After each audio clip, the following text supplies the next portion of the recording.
Bonjour, on se retrouve sur le 9e épisode Python. On va parler des conditions. Je vous avais mentionné un petit peu ça dans l'épisode précédent d'ailleurs. Vous avez dit notamment que les opérateurs de comparaison, les opérateurs logiques allaient beaucoup nous servir, et c'est effectivement le cas. En soi, il y a pas grand-chose, bon, après c'est relatif, hein, tout dépend, mais il n'y a pas beaucoup de syntaxe, on va dire, pas beaucoup de notation à connaître, même si il y a quand même des petites nouveautés qui vont apparaître. Et à partir de là, normalement, même en termes d'exercice, vous allez pouvoir faire de plus en plus de choses en programmation, de manière globale, et même ici en Python, avec ce que nous allons voir. On va aborder principalement deux syntaxes, en tout cas deux cas, et en tout cas, ce qui est bien de parler, parce que les conditions, c'est bien aussi d'expliquer un peu ce dont il s'agit. Et bien, c'est tout simplement la possibilité de réaliser un certain nombre de tâches suivant la validité d'une expression. Je vous avais pris un exemple dans l'épisode précédent notamment, juste en prenant une expression, avec le cas de l'accès par exemple au cinéma, en disant il nous faut donc à sa place de cinéma, d'accord, j'avais mis quelque chose comme ça, et par exemple E majeur, pour avoir accès en fait à la séance, et en plus un film qui est interdit par exemple aux mineurs, on peut avoir ce genre de choses. Et on avait deux vérifications à faire. Et bien ça peut être utile dans un programme. On imagine bien que dans un programme informatique, même dans plein de choses, dans la vie réelle, on a beaucoup de choses qui sont sous condition. De se dire, si quelque chose est vrai, donc quelque chose est valide, alors on aura droit ou on aura accès à quelque chose. Et pourquoi pas même un sinon, c'est-à-dire que si c'est pas le cas, qu'est-ce qui se passe? Donc là, dans ce cas-là, si c'est pas le cas, vous avez généralement faites face à un refus. Là, c'est rentrer chez vous, barrez-vous de l'hôtel, et c'est tout.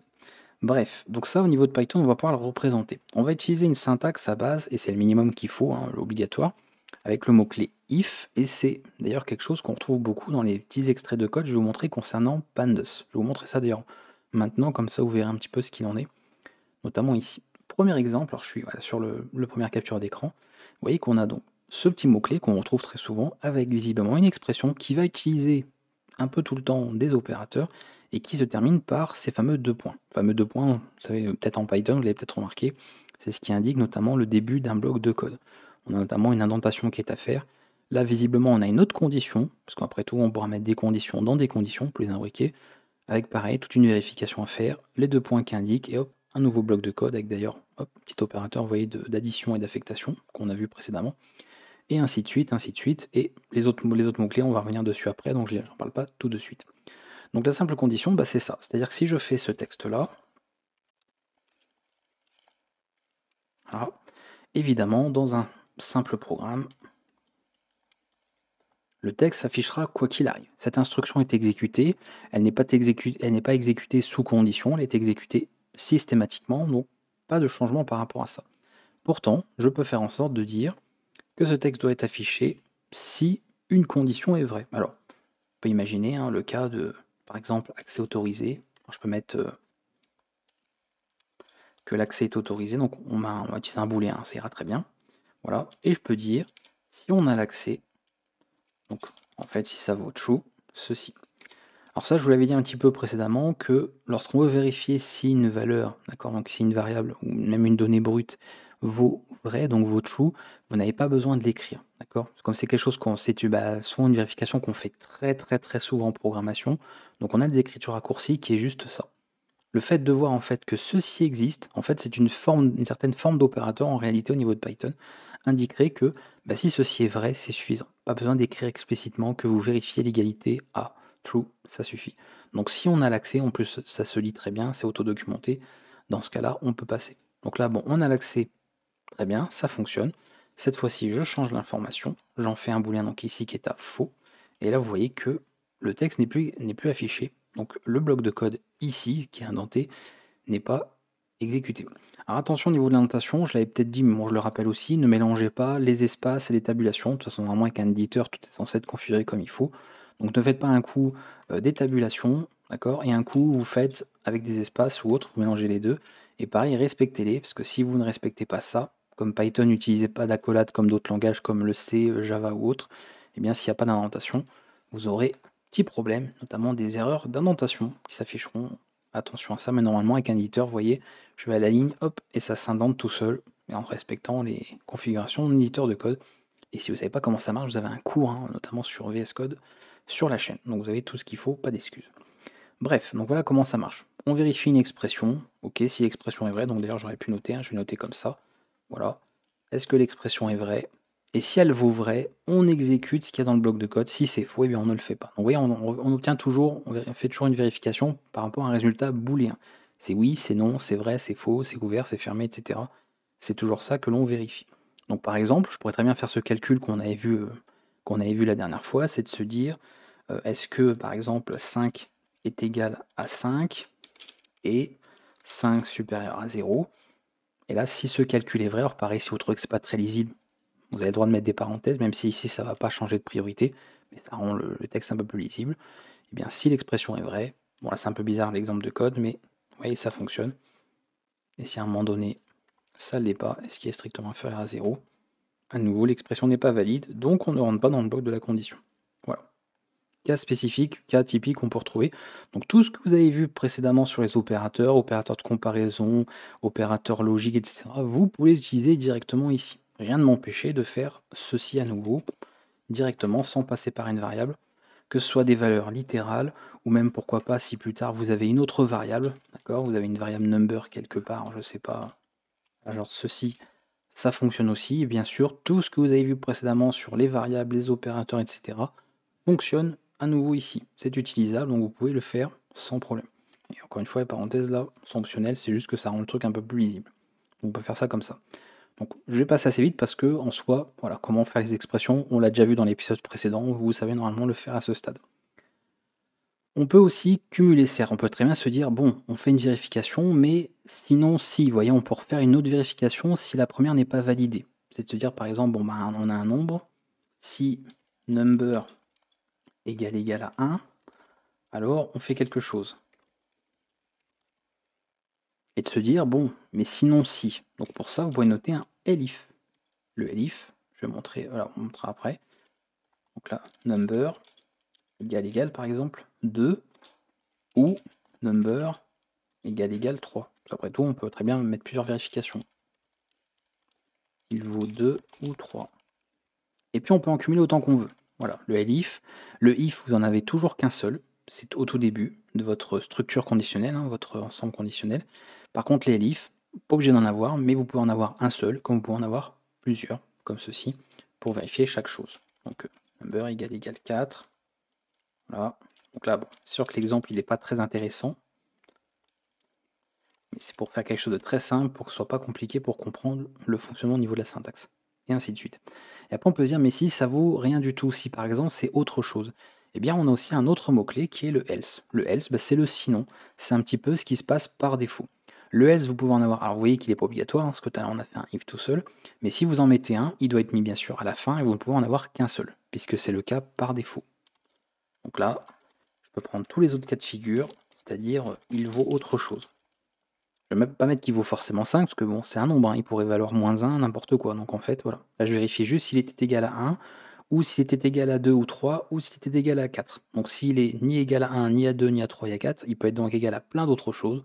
Donc je mets il vaut autre chose. Donc là, il vaut autre chose, ok. Si je mets 3, cette fois-ci, il vaut bien 2 ou 3. Si je mets 1, non, rien comme ça, j'enregistre. Il vaut bien 1, ainsi de suite, ainsi de suite. Donc comprenez bien, c'est important. Un seul if, ça c'est le minimum. Si vous n'avez pas de if, bah, vous n'avez pas de condition. Donc là, super. Mais ensuite, si vous voulez rajouter d'autres éléments ici, les if, vous pouvez en avoir autant que vous voulez. Et le else, c'est un seul, c'est toujours à la fin. Et c'est le bloc qui va être exécuté par défaut. C'est-à-dire que ce qui est fait dans le else sera exécuté seulement si tout ce qui a été avant, donc tous les if ou les elif, n'ont pas été vrais. C'est-à-dire que toutes les expressions ici ont été fausses. D'accord? Il faut qu'elles soient toutes fausses pour que le code ici soit exécuté. Donc c'est important, j'insiste bien, parce qu'il y a souvent des gens qui ne comprennent pas ça alors que c'est quand même assez simple. Il faut bien comprendre un peu la logique là-dessus, et il n'y aura pas de problème pour la suite. Voilà comment ça fonctionne. Je ne vais pas trop m'attarder là-dessus, j'ai fait le tour sur cet exemple-là. On va passer à une autre syntaxe maintenant, qui est un peu plus particulière, que je vais mettre ici au niveau des conditions, puisque c'est ça, ça va être du filtrage. On va pouvoir filtrer notamment des données, et c'est une syntaxe voilà, qui va vachement nous servir, qui va un peu plus loin que ce que je vous montrer dans cette vidéo, donc on verra peut-être des cas plus spécifiques, mais j'ai déjà quand même de quoi vous montrer au niveau de cette séance, ça fait partie de ce qui est conditionnel, c'est-à-dire de filtrer selon des valeurs. Pour ça, alors ça n'a rien à voir, parce qu'il y a peut-être des gens parmi vous qui font d'autres langages comme du C ou autre, et qui, en voyant cette syntaxe, vont penser à ce qu'on appelle le switch dans d'autres langages. Alors, ça peut y ressembler dans certains usages, mais c'est beaucoup plus que ça. On parle vraiment ici d'un filtrage par valeur, un filtrage éventuellement par donnée, donc on peut travailler avec des variables, un filtrage par motif, bref, ça va beaucoup plus loin qu'un simple switch qu'on aurait en C, en Java ou autre. Donc on peut aller beaucoup plus loin que ça. Voilà comment ça va marcher. Je vais vous montrer le cas qu'on utiliserait justement dans un fameux switch. Si on prenait un des cas les plus simples, on va pouvoir comme ça faire plusieurs vérifications pour, suivant une valeur, indiquer finalement à quoi ça vaut précisément. Alors c'est pareil, j'ai pas dit bon, les conditions, mais bien sûr, on peut comparer plein de choses, hein. On peut comparer des noms, on peut comparer des séquences, on peut comparer des types différents. Parce que pareil, ça que je ne l'ai pas précisé, mais c'est bien aussi. Bien sûr, selon certains types, c'est-à-dire par exemple, si vous essayez de comparer ça, est-ce que ça vaut ça? Eh bien, le langage Python va faire certaines équivalences. Il va considérer que oui, cette valeur d'un flottant, c'est égal à cette valeur d'entier, même si c'est pas le même type de données. Mais attention, en certains cas, c'est pas pareil. Si vous faites vérifier ça, avec ça, voilà, il faut voir si c'est vrai ou pas selon. Est-ce que Python considère que c'est vrai ou pas? Donc attention toujours avec les types de données manipulées. Parfois c'est le cas parce qu'il va comparer les valeurs. Parfois il va comparer aussi voir avec le type. Et dans ce cas-là, il faut faire attention un petit peu au niveau des vérifications. Donc de voir un petit peu comment ça se passe. Mais de toute façon, on va avoir tellement de cas, on va pouvoir mettre ça en pratique que on le verra plus tard, il n'y a pas de problème. Je reviens sur le fameux filtrage pour voir comment ça marche.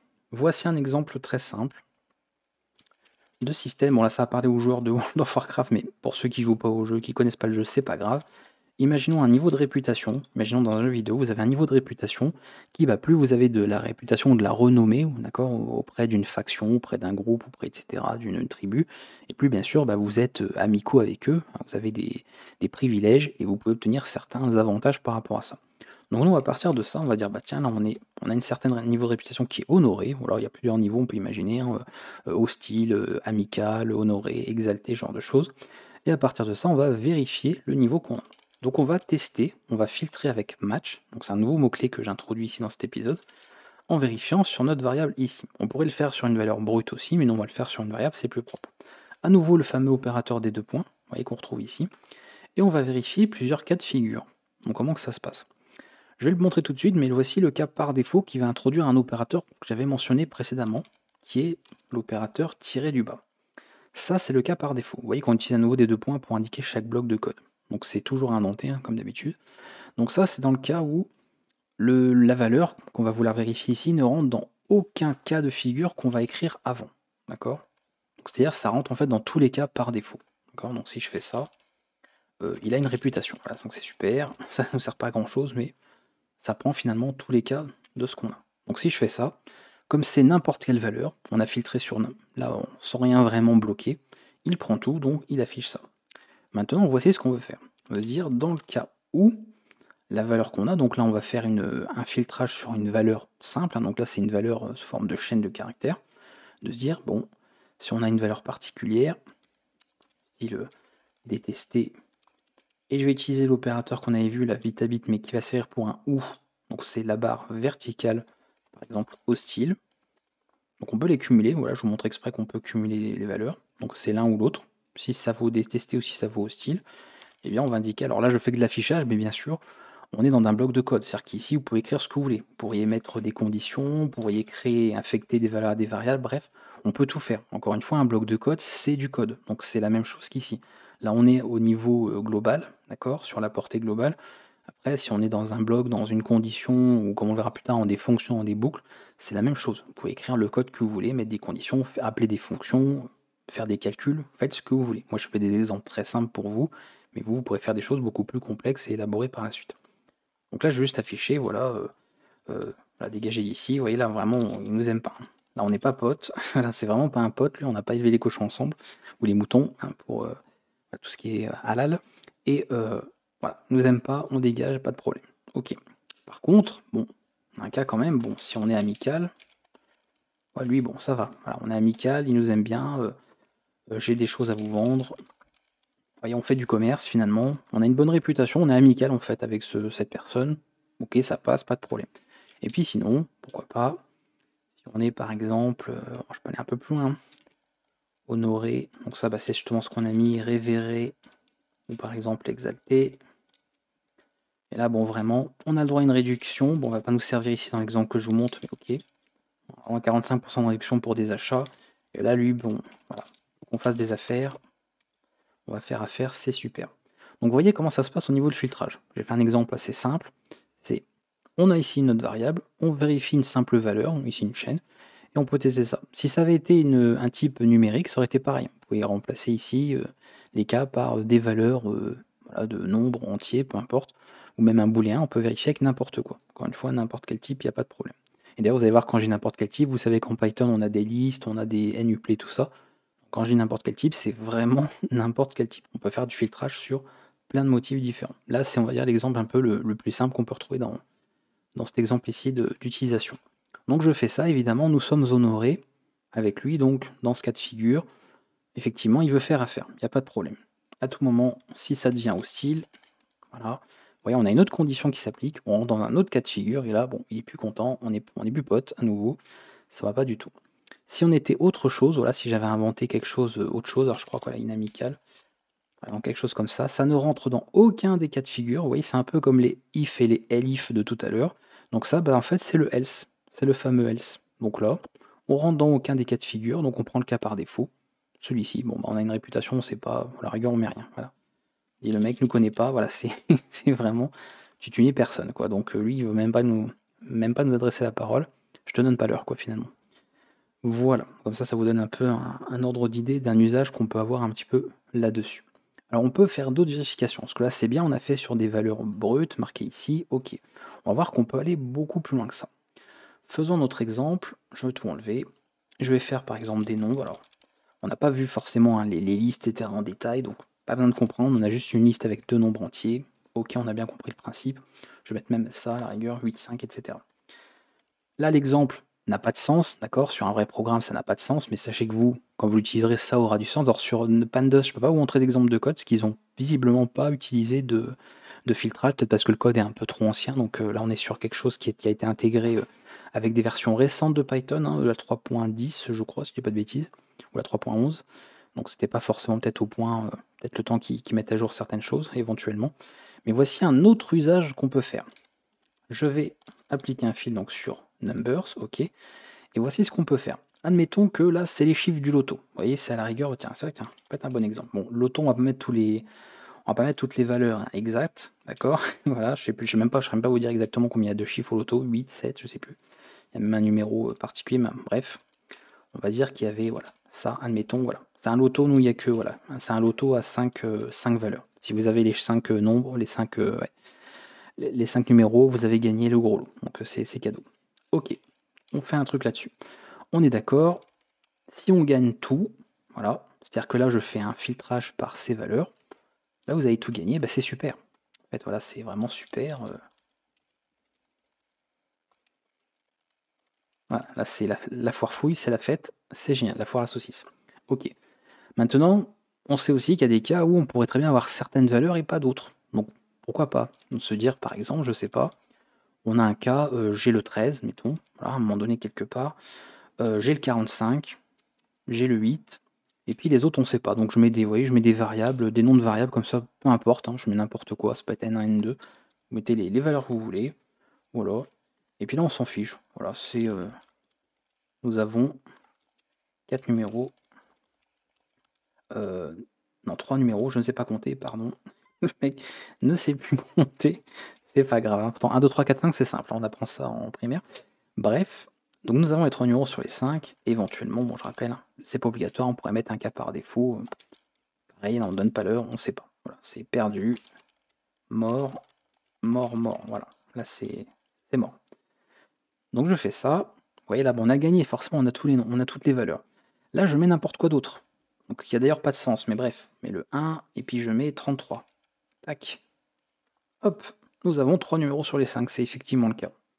Là pas de chance, il se trouve qu'on a pioché 5, enfin il y a eu le 5 au niveau du tirage par rapport à ce qu'on avait choisi, c'est pas bon. Vous voyez, on peut vraiment travailler sur des motifs.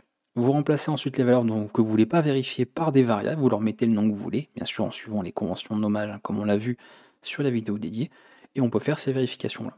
Donc ça c'est vraiment très pratique. Là, bon, l'exemple est très enfantin, très simple, bien sûr, parce que le but c'est que vous compreniez que pas mes exemples rendent ça encore plus compliqué que ça pourrait l'être pour vous, mais vous voyez un peu le principe, qui ensuite, on a des motifs, Et les valeurs qu'on veut vérifier, ok, on peut indiquer clairement ce qu'elles sont, et sinon, eh bien, en fait, on peut mettre ça dans des variables. Et on verra même qu'on pourra faire des vérifications. C'est-à-dire que je peux très bien, par exemple, après de se dire, alors c'était bizarre, hein, tel que je l'ai noté, mais rien ne m'interdirait de faire, parce que nous sommes dans des conditions, ceci est indiqué, par exemple, que N1, je sais pas, il faut que la valeur soit, vous voyez, soit au-dessus de quelque chose.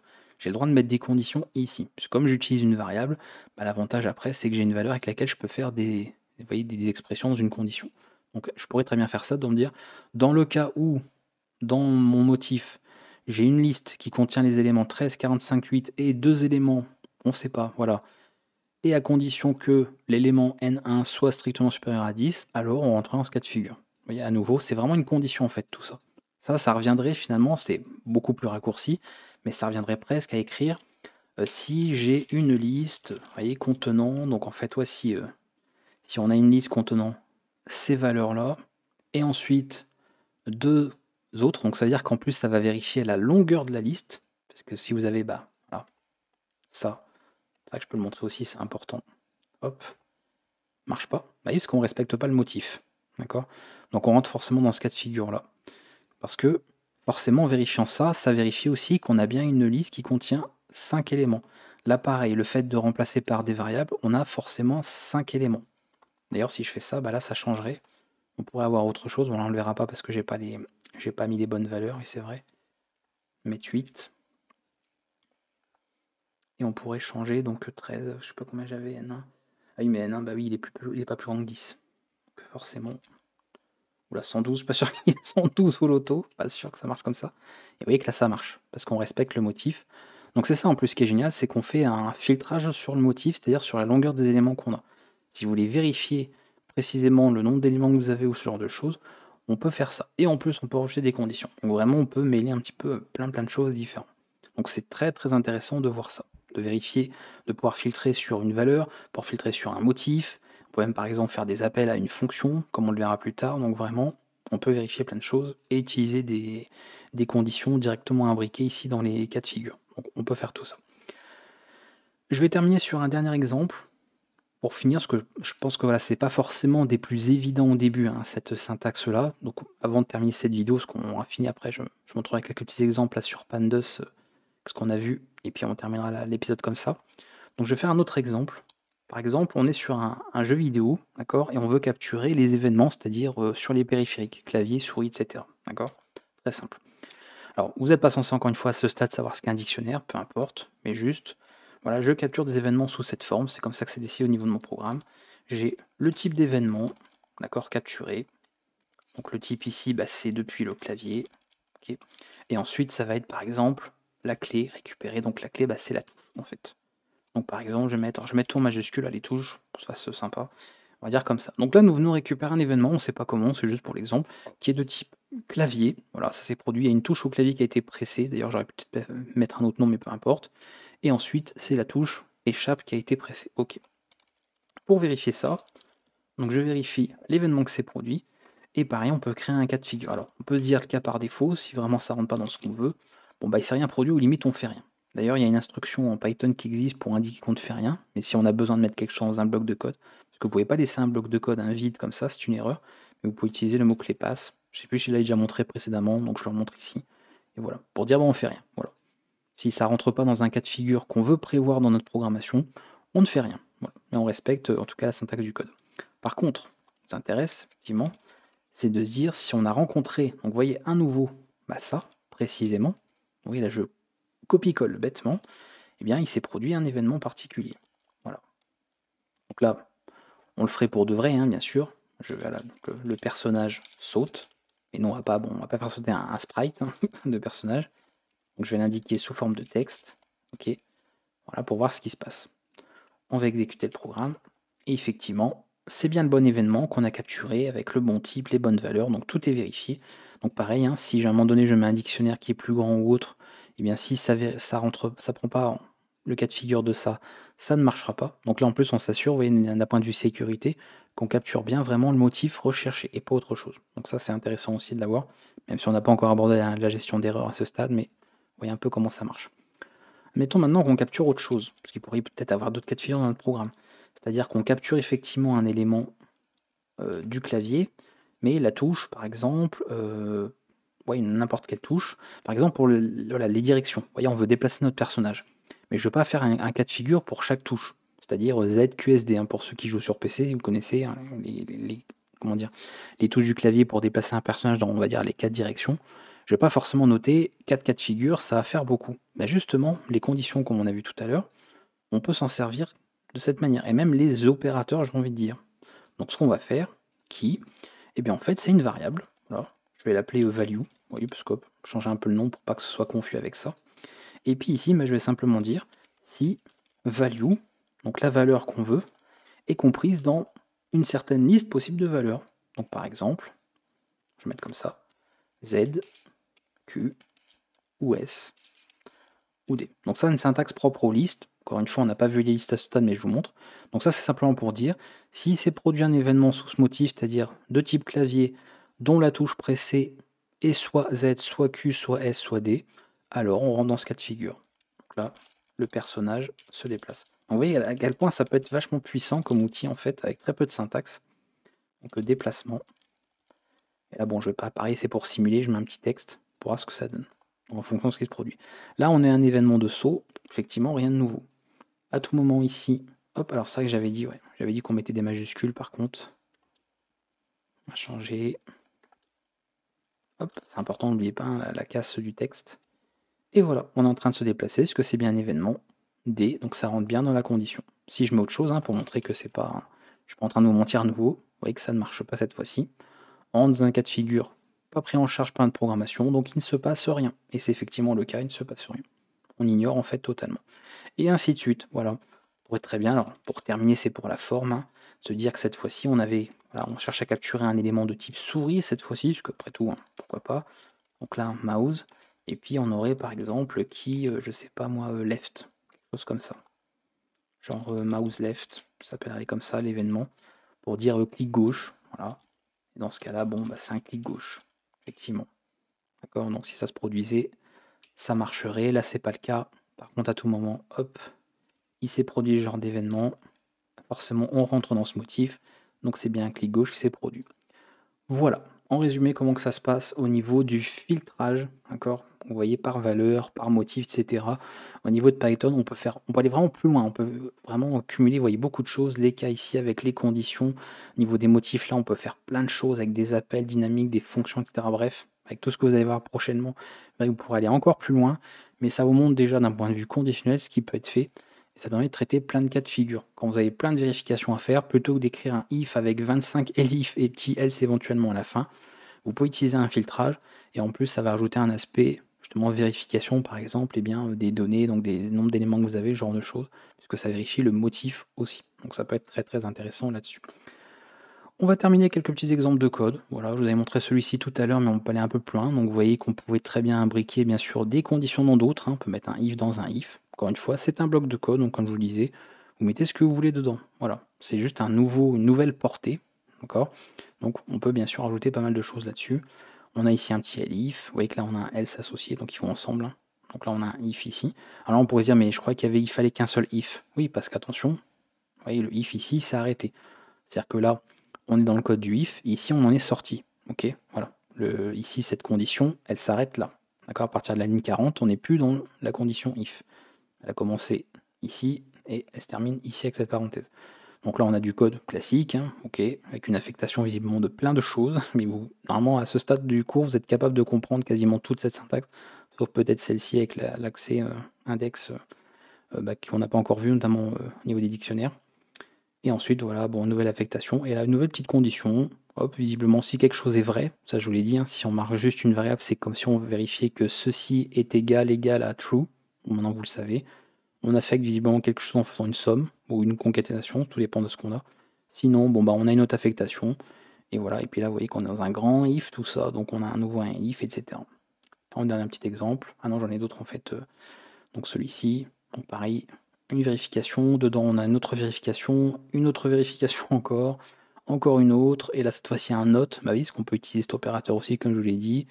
Et donc ça, c'est tout, hein. C'est parce que bah, là, comme il y a beaucoup de choses, ils mettent toute l'expression sur plusieurs lignes. Comme certains font ça souvent avec les parenthèses. Donc en fait, tout ça, ça pourrait être sur une ligne, hein. Tout de là jusqu'aux deux points. fait, ça pourrait être tout sur une seule ligne, c'est juste que c'est plus lisible pour certains comme ça. Et ainsi de suite, hein, voilà, du elif, du if, etc. Et pour terminer, donc là un peu plus petit, voilà, si path vaut, donc c'est un opérateur d'identité, donc est égal à known, voilà, qui est une valeur en Python, et dans ce cas-là, pouf, on fait quelque chose, etc., etc. Et après, il y a d'autres syntaxes, mais qu'on verra plus tard. Bon, vous voyez, on retrouve un certain opérateur comme ça, qu'on verra un peu par la suite dans d'autres séances. Donc ça qu'il faut prendre un petit peu en compte. Juste dernier petit point, parce que je viens d'y penser, oui, j'ai pu l'oublier, après c'est des choses qu'on aurait vu de toute façon, mais pourquoi pas. Bien sûr, si je fais ceci, je peux vous montrer quelque chose, 15, d'accord, je vais afficher ça, je vous montre ça ici, ouais, voilà, comme ça. Ouais, je fais mon programme, bon, on voit un petit peu ce qui se passe. Bon, je fais une condition, hein, if true, bon, ok, et je fais ça, et j'affiche mon programme, et vous voyez que là, il n'y a pas de problème, d'accord. Donc ça, je vais en parler parce qu'au niveau de la portée, il va y avoir des cas spécifiques au niveau des données. On verra quand tu utiliseras certaines choses comme les fonctions notamment, on va avoir des changements au niveau de la portée des données. C'est-à-dire que la portée, bah, c'est l'accès possible au niveau des différentes données que l'on a. Certaines données seront locales, donc elles sont propres à un bloc de code, là où certaines données seront globales, donc propres à un autre, voilà, cas de figure et un autre bloc de code. Donc on abordera un petit peu tout ça pour voir un peu ce qu'il y a là-dessus. Donc là pareil, si je fais ceci, là, vous voyez ce qui se passe ici. Alors dans d'autres langages, on pourrait par exemple créer quelque chose juste dans ce bloc. On pourrait se dire bah, que ici, cette variable a une portée propre à la condition. Donc ça aurait pu en fait, le n ici aurait pu être une autre variable que celle-ci. Et donc là, on aurait pu s'attendre à avoir 13. Je le dis parce que si vous programmez dans d'autres langages, vous aurez des différences de comportement, vous voyez, d'un langage à l'autre. Donc vous voyez un petit peu comment ça se passe au niveau de Python, lui. Ici, c'est global, donc il n'y a pas de problème. Donc c'est bien de faire la petite parenthèse pour terminer. En tout cas, nous en avons fini avec les conditions. C'est tout ce que je voulais aborder avec vous. Je pense que j'étais suffisamment clair avec les différents exemples, notamment pour match, hein, l'utilisation de match qui est bien pratique pour faire du filtrage de données, donc avec des conditions hein, toujours. Donc normalement, vous avez de très bons exemples. Et encore une fois, vous avez de toute façon tout ce qu'il faut au niveau des exercices pour mettre en pratique un peu tout ça, et même de votre côté. Et après, s'il y a des choses qui ne sont pas suffisamment claires, n'hésitez pas à les poser donc, via des questions en commentaire. Et comme d'habitude, likez, partagez, etc. Parlez-en autour de vous. Faites connaître un petit peu tout ça et faites la promotion de ce contenu qui sûrement profitera à d'autres personnes qui veulent apprendre la programmation comme vous. Moi, je vous dis à bientôt. Pour la suite, on abordera les boucles. Donc, c'est un concept élémentaire pareil en programmation qu'on retrouve très très vite, généralement après les conditions. Donc, ça va venir compléter un petit peu tout ça. Et on terminera ensuite très vite avec les dernières notions essentielles, en tout cas les bases en programmation que vous allez voir ici. À bientôt pour la suite et pour le prochain épisode.